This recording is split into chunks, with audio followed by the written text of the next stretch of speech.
Hi, everyone. I'm Tom Wild from ProWritingAid. Thank you for joining us for another session in the Ask a Book Doctor series. My guest, as always, is Sally OJ. I've run out of adjectives to describe you, Sally, but I've really noticed that our hair is getting ever more and more like each other. How are you doing? We're just becoming one, and I love that. Yeah, absolutely. How's things, Sally? You've been busy? Very busy, it's been great so far this year, touching wood as I speak. It's been great, just so busy, so lucky. I feel very, very lucky. Now, Sal, we caught up yesterday and you shared some great news, and I'm persuading you to share it tonight because you've got there's a couple of books you've been working on and authors you've been working with that are due to be published any day now or in the next few weeks. Do you want to share a bit about those?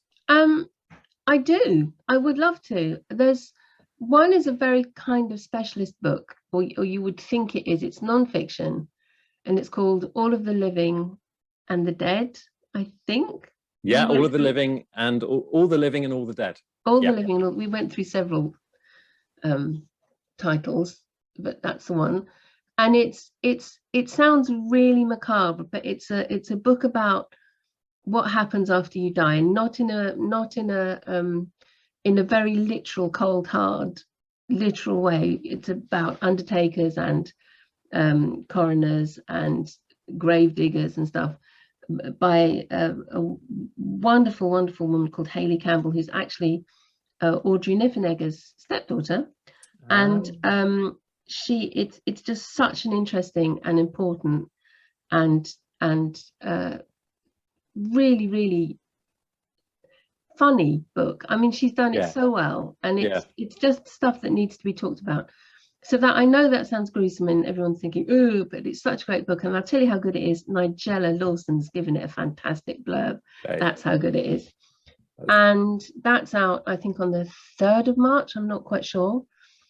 And then there's a much easier to sell book called The Flames. Which I've been raving about since I saw the very first draft of it. I remember raving about it to you, Tom, probably years ago now. And it's going to be published on the 17th of March. It's called The Flames. It's by Sophie Haydock, and it's a beautiful novel about the artist Egon Schiele, but actually about the 4 women who were his muses. It's about them, not really about him. Obviously he's in the book, but it's about these 4 women, these 2 sisters and 2 other women who posed for him, who, if you know any of Egon Schiele's paintings, you know these women because they're the women that he painted. And it's a fantastic book. It's so good, and I'm so thrilled that I'm looking forward to that one. Yeah, well, I have to say, at least I'll stop raving about it all the time. Yeah, no, that's good though. But it's good. That's good, and it's lovely to share those. I think I've put the names and the authors in the chat if anyone's interested. In June, there's a book that I worked on coming out by somebody called Chloe Timms, and it's called The Sea Woman, and it's a very gentle but very good. It's a kind of it's fantasy. It's it's real, but it's not real kind of book. It's a lovely, when I say little book, that sounds as if I'm sort of diminishing it, but it is just a lovely little book. I really enjoyed working on it. She's a great writer. So yeah, busy few months coming up, and I couldn't be more chuffed. It's wonderful, and people can have proper book launches as opposed to no more Zoom book launches. Oh, it's very dismal. Imagine. Yeah, not quite the same. So sad for the authors when that happens. Yeah, have their moment. Well, that's great to hear that, and thanks for sharing. So I put names and authors in chat.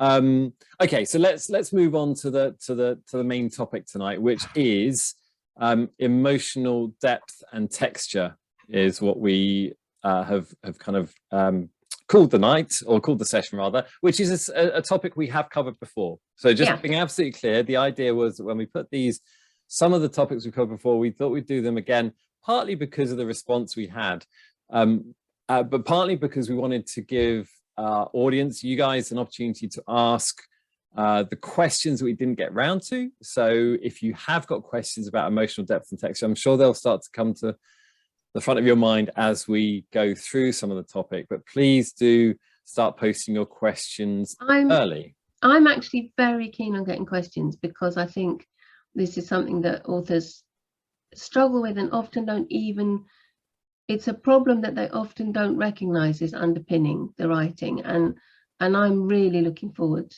really looking forward to questions.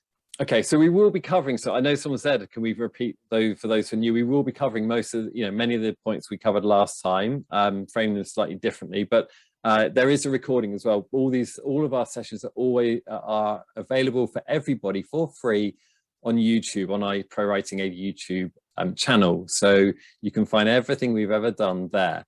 But let's kick off then, Sal, because one of the expressions I liked when we talked about this is the fact that you described it as, or you posed a question, what is going to make someone want to pick this book, your book, off the shelf and not the one next to it? And emotional depth and texture is one of the key elements you said is that really defines that. It is. And again, as I just said, it's often a problem that people don't, I immediately think, since we did the last session, which was quite a long time ago now, I had a book very soon after that session, which was, in so many ways, it was the perfect book. This author had done everything right. The effort they'd gone to with the plot was extraordinary, incredibly complex plot, and it worked. They pulled it off. It was a very, she'd done all the right things. She kept things moving from place to place, from country to country, new characters coming in, nothing stagnant. Yeah. Writing was almost perfect and everything was right, and it just was not working. And the reason that it wasn't working, and it took me a while, because if you've got this book and it's, basically you're thinking, what, there's nothing wrong with this, why isn't it working? I think, well, no, we agreed that the reason it didn't work was because she was a trained journalist. Yes. And journalists, or people who do business writing for a living, are trained to do, I think we've talked about this before, exactly the opposite of what novelists or people who do creative writing should be doing. So, they are trained to keep things short and simple. They're trained to keep things cool and unemotional. They're trained to be factual and to give the facts. And so this is what was happening throughout this book. She was saying, and this, I can't remember what the name of the main protagonist was. Say it was Jane. Jane was really upset and she cried for days. And then eventually it got better. Now, it wasn't quite that crude, but it almost was. Yeah. And so, of course, this is a kind of telling rather than showing. Obviously, the two are they sort of Venn diagram.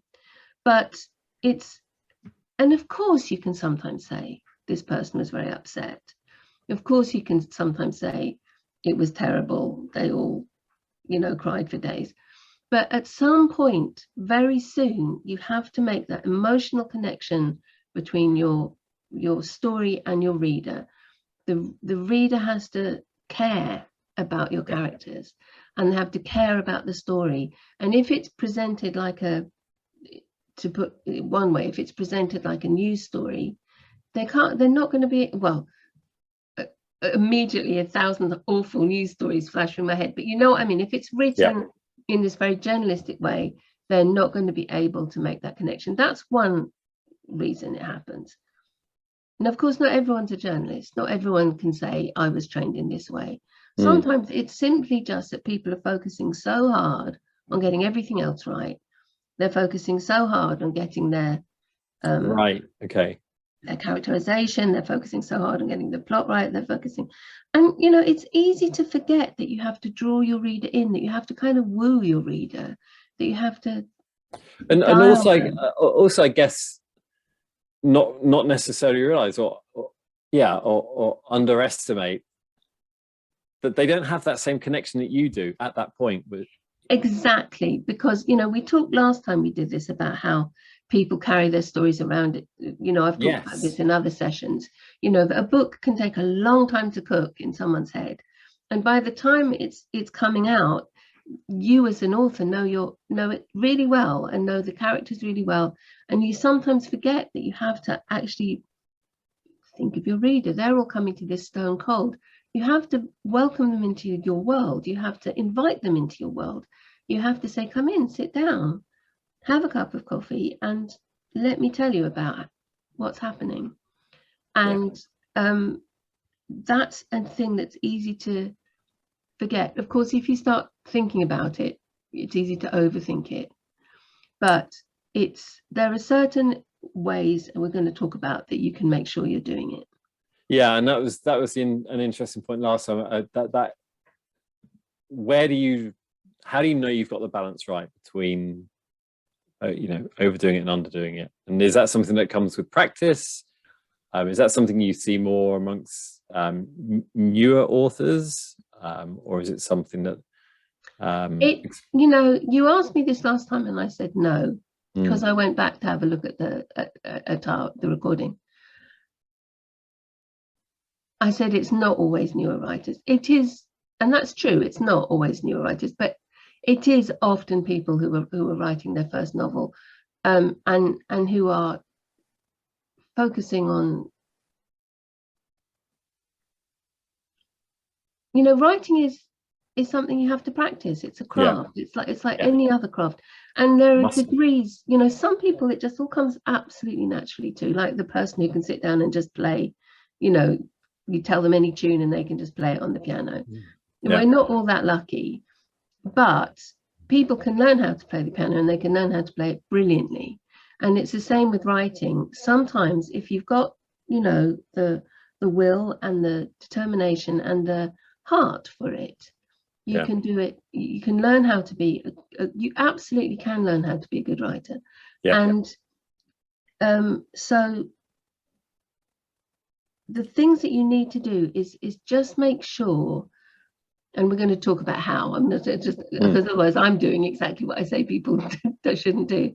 Just make sure that there is that emotional openness, that the heart of the book is open and exposed, and that your reader can make that connection and connect. You've got to care about the characters, or anything can be happening to them. And this was what was happening in this book I was telling you about, that the journalist wrote, that and you know, pronouns may have been changed, that you have to care what's happening to the characters, because if you don't care, they can be going over Niagara Falls in a barrel with a bear with a gun, and so what, you know. The so what is the important part, isn't it? So there's a great Jack's made a great comment actually, that reader first, in inverted commas, is my first note in a frame I have of tips near my desk. So was that Jack? Yeah. I love you, Jack. That's what do I always say? Think of your reader. It's reader first, everything comes back to thinking of your reader. If you're not constantly doing that, then you're going to be in trouble. You've got to remember that your reader is coming to all of this stone cold, and they need to be warmed up, to put it one way. You know, you've got to engage them, and you've got to make them care. That's very, very important. We used the Maya Angelou quote last time, didn't we? The people will forget what you said and did, but they won't forget how you made them feel. That's brilliant. I think you found that quote, didn't you, to fit this? It's really, really good. I'll take credit for it, Sal. Yeah, I think you did. I'll take even more credit if I'd written it. It's great. But no, and it's interesting. I mean, I was thinking about this session earlier, and I cast my mind back to some of the books I've read recently, and the one that we've talked about this book a lot, but it sticks out for me for this exact reason is Shuggie Bain. I mean, talk about, even now I get tingles just talking about it, because of how emotionally involved you become with the characters and the story. Oh, it's phenomenal. Talk about a book having its heart open. I mean, it's just heart and guts and everything all there. But it works. It just, you know, it works. People, authors, especially new authors, are often afraid to do this, to be emotionally vulnerable in a sense on the page. And they're scared of, we talked about this before in various, they're scared of purple prose. They don't want to sort of sound over flashy or over showy. They don't want to be too descriptive. But these are all things that bring your reader in. Be as descriptive as hell. You know, be as, the thing is, what I always say to people is you can always cut, get it all down. Yeah. It doesn't matter if it goes a bit purple. Just get it all down there. People might be a bit worried. Purple prose, it's an expression. It means to go over the top with your writing. It was a dark and stormy night, this kind of thing. So, so don't worry about that. Get your, as I always say, so get your first draft down. Get it down. That's the first thing. Get it down. Right. Get your first draft down. Let yourself be emotionally open. Let your writing be emotionally open. And think about the language you use. So this is something we talked about in the last session as well. The language that you use is terribly important, and it helps again to welcome your reader in, because it signals stuff to your reader. So if you say, and then the gun went off and they were all terrified, and oh no, Joe was dead, you know, that's not going to draw anyone in. Yeah. But if you craft that so that your language, you're using the right language, you're using the right punctuation, you're using the right phrases. And you know, something else that helps a lot is metaphor and simile. They help really to draw the reader in. When I was watching the recording from the last I know what you're going to say. Yes, and I had completely forgotten about this. I was sitting there like one of our authors with my mouth open, thinking, oh, where did that come from? I was talking about, you can write that somebody's got a broken heart. I said, now this is not, I'm not suggesting everyone writes this or uses this, because it came out of some deep recess of my brain, I don't know. But I said, you can write that Jack is, not you, Jack, you can write that Jack has got a broken heart, or you could say that Jack woke up one morning with the weight of a mournful lion lying on his chest, looking at him in bewilderment. Now, that may be going a bit too far, but you get my point. Yeah. Because we've all had, what I said in the last session, we've all had broken hearts. We all know that mournful lion. We've all felt that. So see if you can push yourself. And again, you know, as we've been doing these sessions, I find myself, don't I, more and more saying to people, well, the answer to that is just to write better, which is a lot of help, I know, to everyone. But it is about pushing yourself creatively. It is about, what you don't want to do is smother each page in similes. You know, that will become way too much. It becomes comical. But a good... But they have their place, similes and metaphors. They have their place, similes and metaphors. They've really got their place. And they can really warm the writing up, and they can also show off your writing skills very well.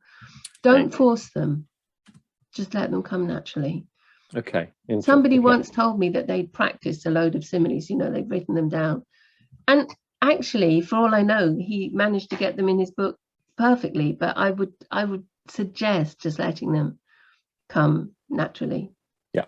Okay, so this is great. We're building a list. We've got just get it down. We've talked about language, just thinking, paying attention, thinking about the language you use, pushing yourself. That's a really important point.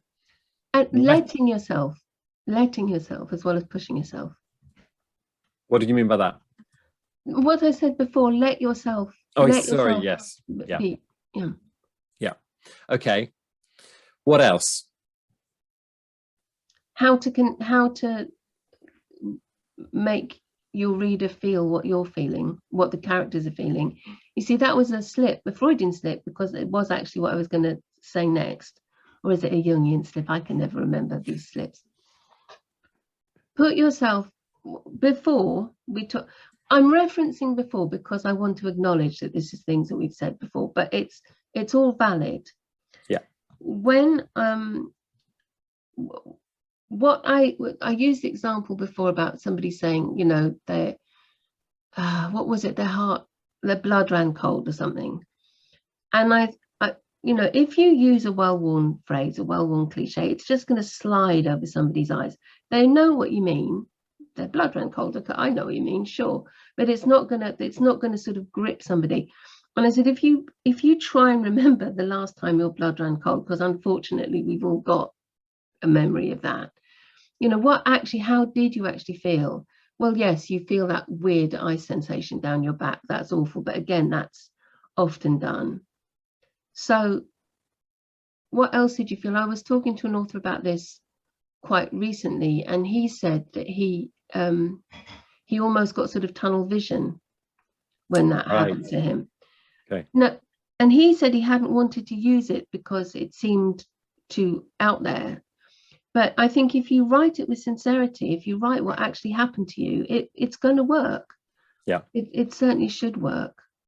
So putting yourself in that situation, if it's a highly charged scene, put yourself, and another good way of doing it is putting yourself in the scene but as an observer. So if people are getting shot or somebody's terribly upset or something, put yourself in the scene. What is happening? This bloke's in tears in front of you. He's shaking. He's saying, "I'm never going to see her again. I don't know what to do." You know, how do you, in that scene with him, how do you connect to him? Sal, there's a great point related to this that Julienne has just brought up in chat, where she says, to capture the emotion of a character, I'll become that character and write a journal or diary entry about the event that I'm trying to write. Julian, that is brilliant. That is perfect. That is what I was trying to articulate. That is exactly what you want to do. I mean, not everyone's going to do that. No, not everyone is going to do that, but it's a really brilliant way of doing it. But it's almost intentionally developing that tunnel vision, isn't it?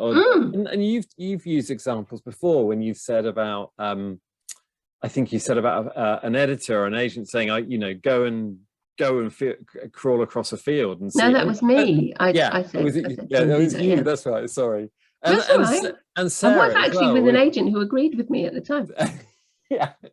But yeah, I can totally see the point there, you know, about putting yourself, yourself through their experience. Just to fill that in very briefly, it was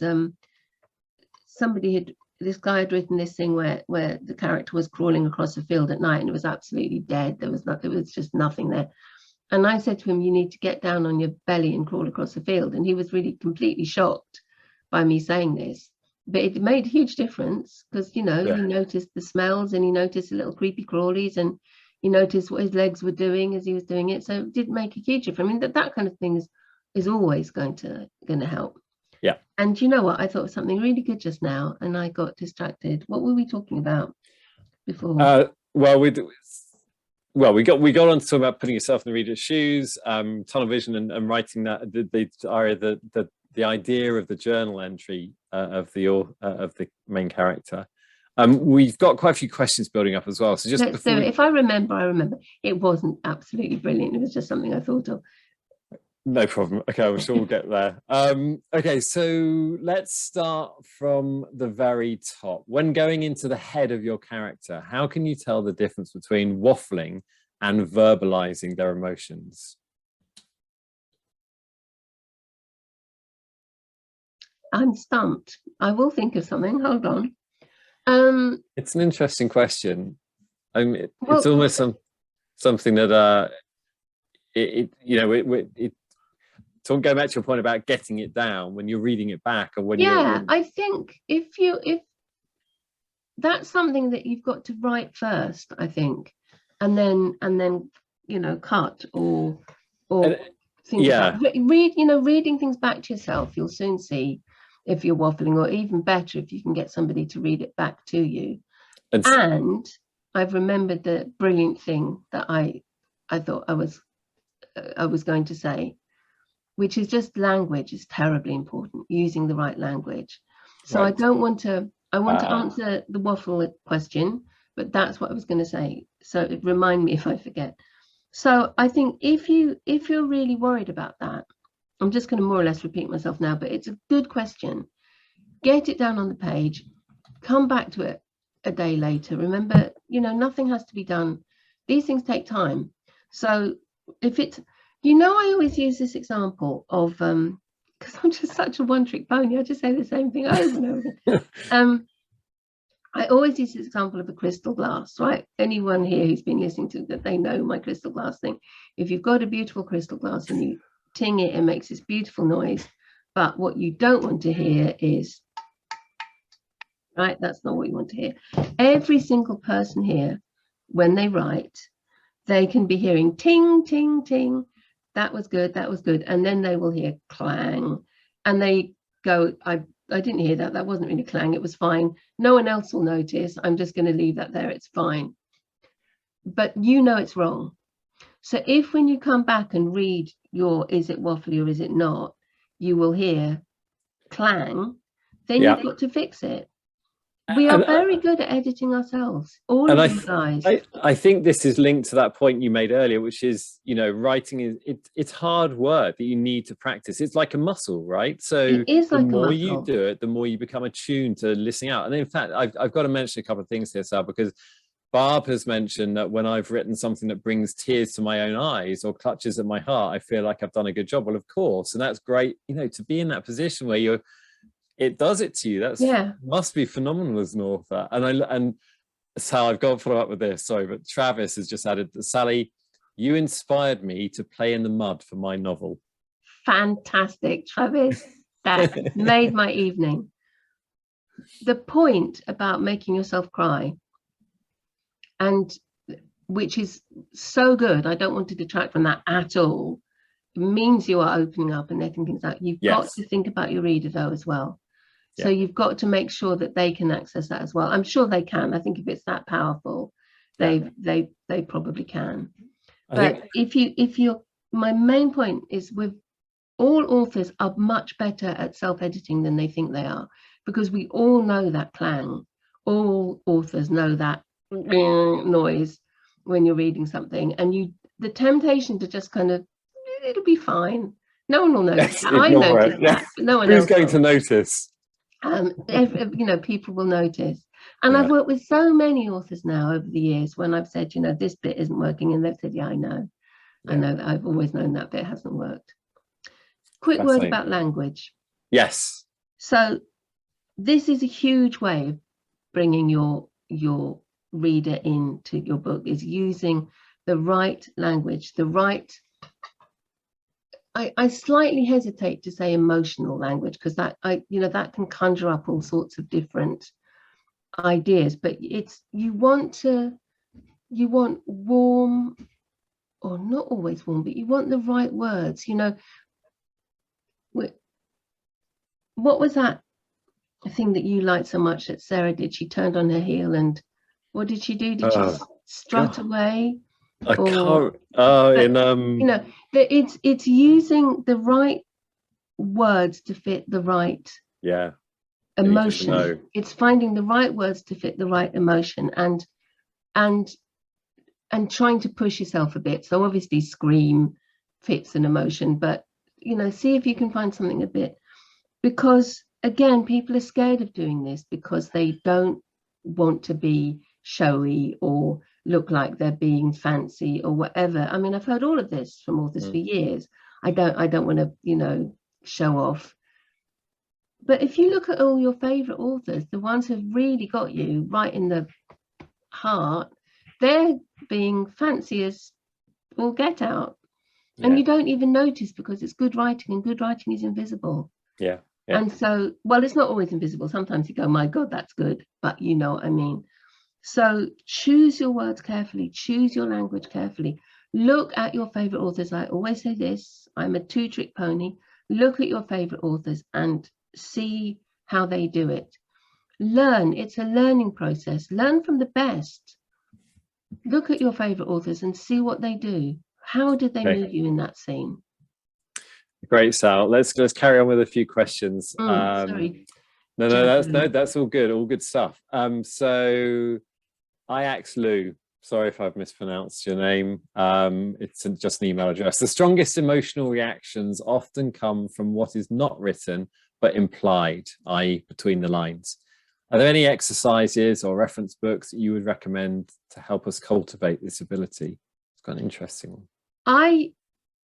The only reference book I always suggest, because it seems to help everyone, is Stephen King on writing. You know, that's an amazing book. But otherwise, what I found is I used to have a range of books. I mean, all these books here are books about writing.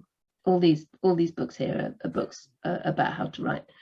And I used to suggest, one-to-one personal, and they'd often come back and say, it didn't really do anything. It's very hard to know which one is going to work for you. This is why I say, look at your favorite author, because that is going to work for you. All these books are brilliant. All these books are wonderful. They all give really good advice. They all do it in a different way.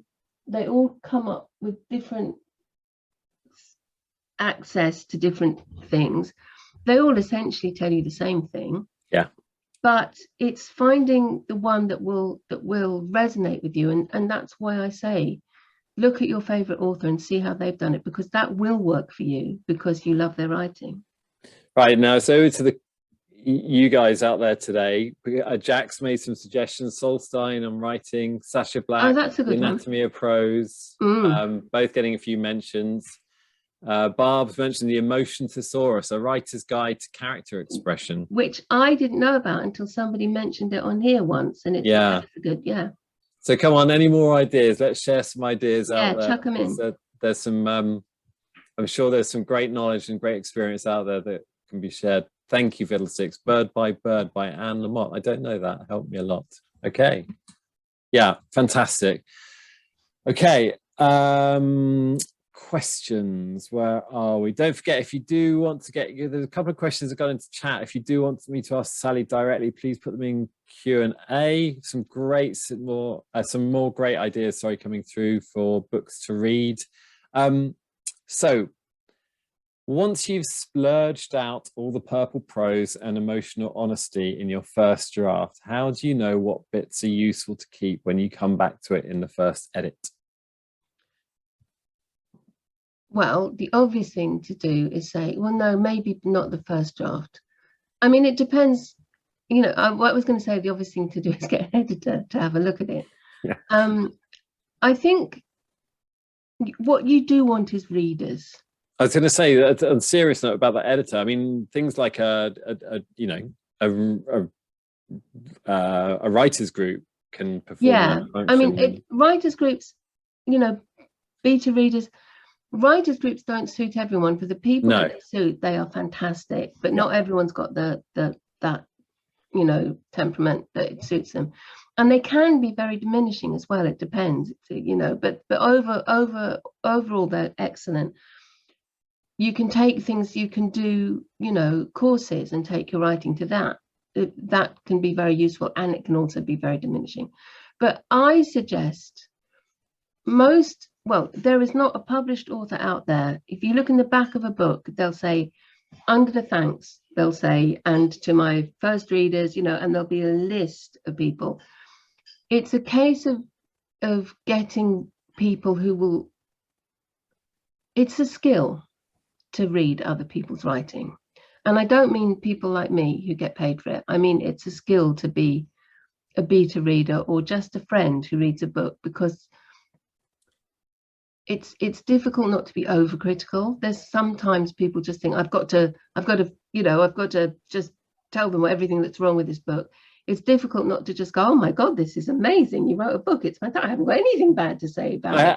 I'm going to interrupt here, Sal, because we've talked about this, and you've, talked me through some of the books you've worked on, the people you've worked with, and how you go about doing what you do. And I'm forever just thinking to myself, I could never do that, because I would be exactly what you've just described. I think I would just be far too it's having that ability, I think, to I don't know, identify, how do you, this is another subject for another night, but how do you actually quickly and clearly understand what needs fixing? And then Personally, I just make it up. Yeah, yeah, right. I don't, that's a lie. So what I was saying, and by the way, when I talk to Tom about this, I do not use names ever, and I usually change pronouns as well. So just so you know, everyone is safe. Unless it's like Sophie Haydock's written this brilliant book, it's going to be published. So, and now I've forgotten what we were talking about. Help. I'm sorry. Oh, Sal. We should never do this live. We should, it's fun. Yes, how do we tell what needs fixing? What needs fixing? Yeah. Was that so we're talking about beta readers, that's right. Yeah, sorry. And I said that because it's my usual thing. Just one thing just popped up on my screen there, a random thing. Beta readers, so it's a skill. What I'm saying is there is not a published author out there who has not had a posse around them. Yes. Not just one person, but a bunch. And it's finding the ones that give you proper measured criticism. And what you want to look at, if you give your manuscript or some chapters to 5 different people, you're going to get 5 different lots of feedback back. You know, somebody's going to say, I think you should lose that character. Somebody's going to say, I think he's the best character. But what you're looking for is commonality in the feedback. If they all say this character's not working, if they all say I loved the scene with the mournful lion, that was brilliant, if they all say actually you're on the right track, just keep going. Yeah, you're looking for commonality, and it's learning, you as an author learning to take feedback, which is very hard, but learning to take it and recognize the again, you see, you can't agree, or it's your book and you're the one who knows what's right when it comes down to it. So if somebody says, I hate the bit with the flower and the horse, it's useless, and you think, well, no, it's absolutely central to the plot, you must not change it. You've got to, this is the first thing I always say when I start to work with an author. If I tell you to change something and it doesn't sit right with you, don't do it. So it's got to sit right with you. I mean, on a deep level. But getting a group of people around you, and I do mean a group if you can. So this is why it's better to go to places like your forums or something to get readers, because it's people who are invested and you're reading their stuff as well. And I mean, Twitter, on literary Twitter, everyone's reading everyone's stuff. That's what you want, and that will carry you. It will carry you. Yeah. But so it's hard to get. I've got a great question I want to get to in a minute. But I just want to come back to something that Liz said in chat, because she said, I reread My Cousin Rachel recently and was really struck by what a master du Maurier was at creating complex characters with real depth and how she does it. And Liz, I read Rebecca for the first time. I'd never read any du Maurier books. Read Rebecca for the first time about 6 months ago. Sally has been nagging me to read it for years, and it just never got to the top of my queue. And oh my goodness me, it was phenomenal. She is an absolute master. Was an absolute master. She is. I mean, I always say Rebecca is a masterclass in how to write a book. Yeah. It becomes more and more problematic as the years go by, the actual story. But if you can sort of gloss over the horrors of the English class system and the distressing, overt, murderous sexism in it, it is a masterclass in good writing. And yes, My Cousin Rachel, I mean, all of her, she just is. I mean, she is not underrated. People know how good she. What was the other book you read, Tom, that I told you to read? What was that? What was that? The Persian Boy. Yeah. Oh yes. Now I only recently read that, finished that a month or so ago. Wow. another one. Yeah, well, half of my book pile is just things you've told me to read, Sally. Okay, I'm still going to come to that question. However, there are a couple of people asking about sessions they'd like to see. Phyllis, you mentioned one about marketing. We do at ProWritingAid, we run quite a few sessions on various, I mean, marketing itself is a huge, book marketing is a huge subject.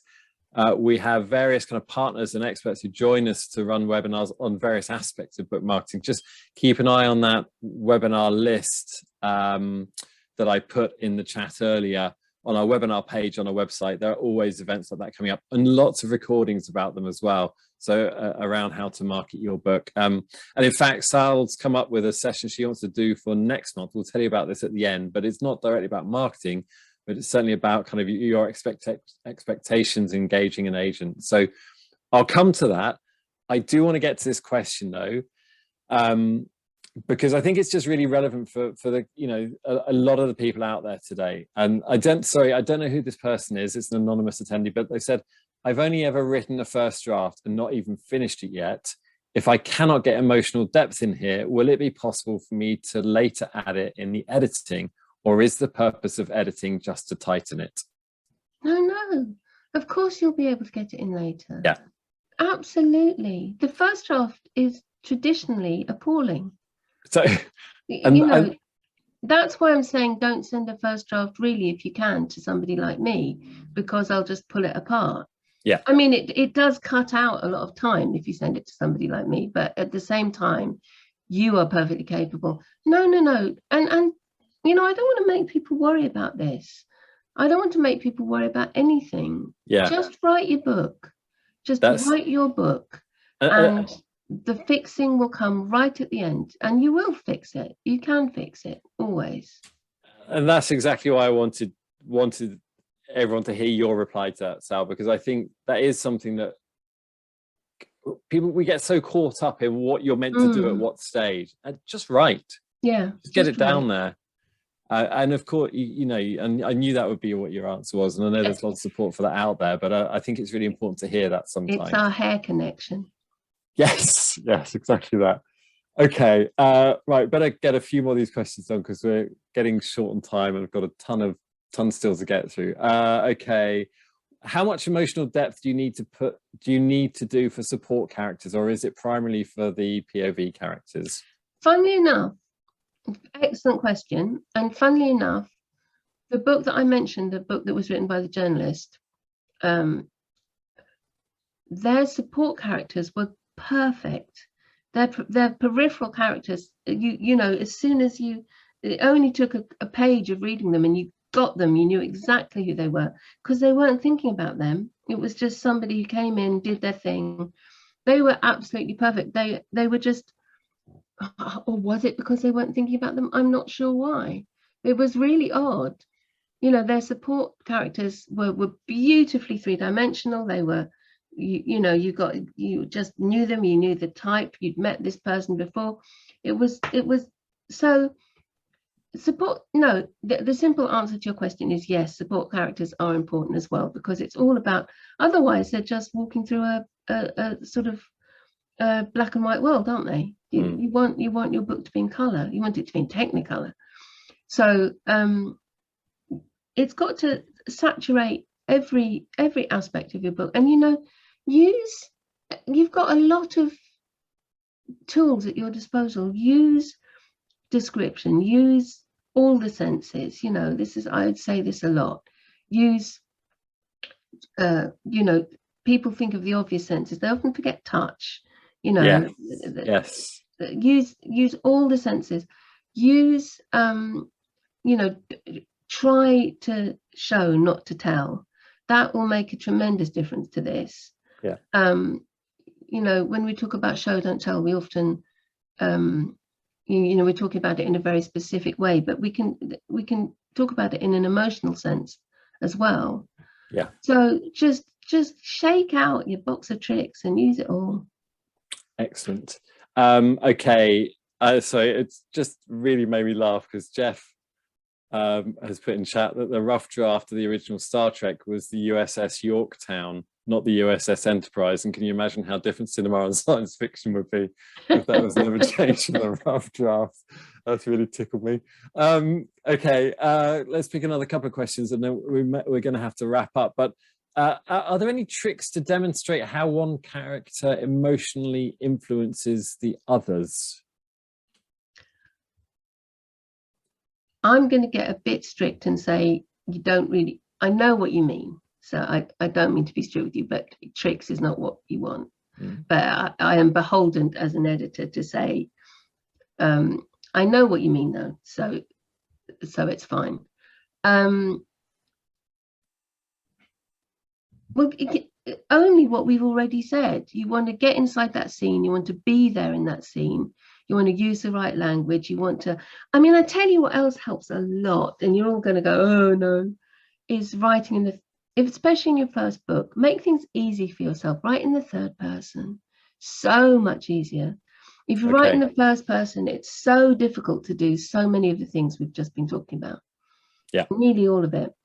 And I know you're all going to go, oh, but I've written my book in the first person. You can change. What I usually say to people, if I say, I think you should write in the third, and they go, but I can't, is I say, just take a few pages, just take one scene and change it. And they'll come back to me and go, oh my God, it's so much better, because it frees you up to do so much stuff. When you've got a couple of books under your belt, when you're a good writer, not that you can't be a good writer with your first book, then you can start writing in the first person. But it's a real challenge. It's a difficult thing to do.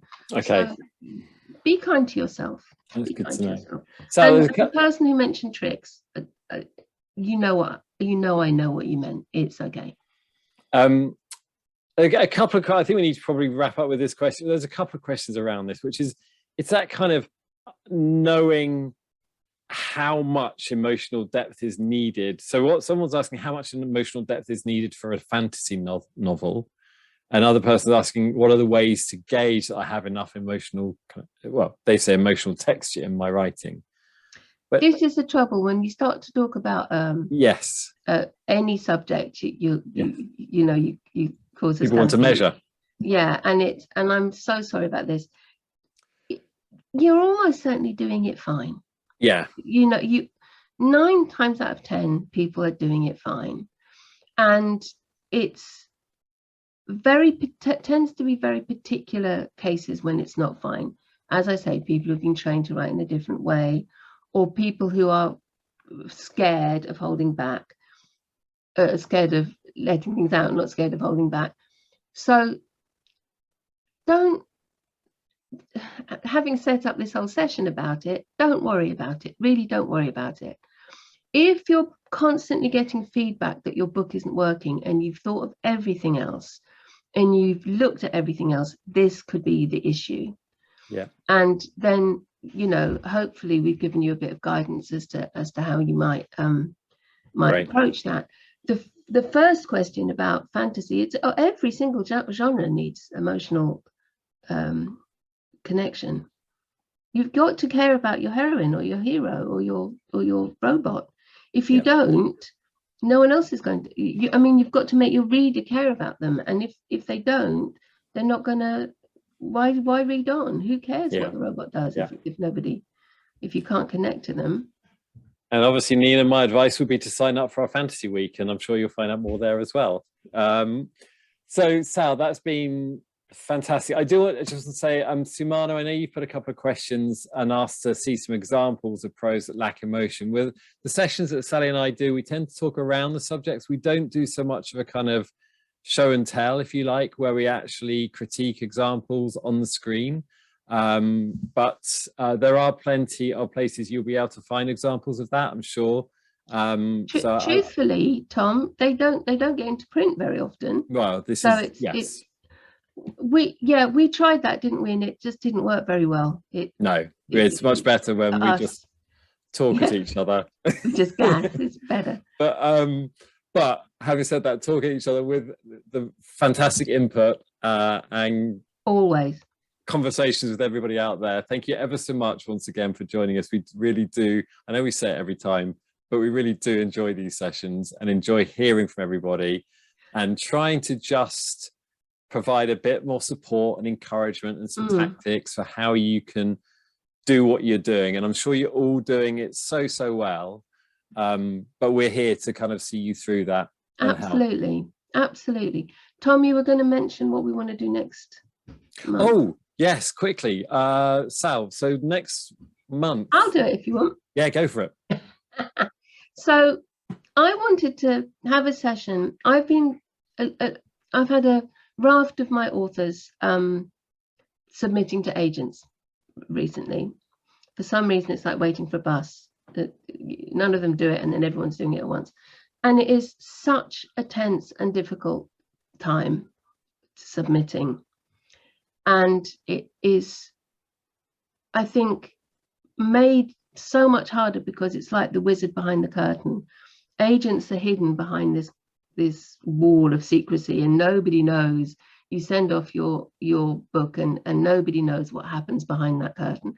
And I wanted to do a session just talking a bit about how to manage your expectations, talk a little bit about what does happen behind that curtain, because I know, and talk a bit about how to get the best out of that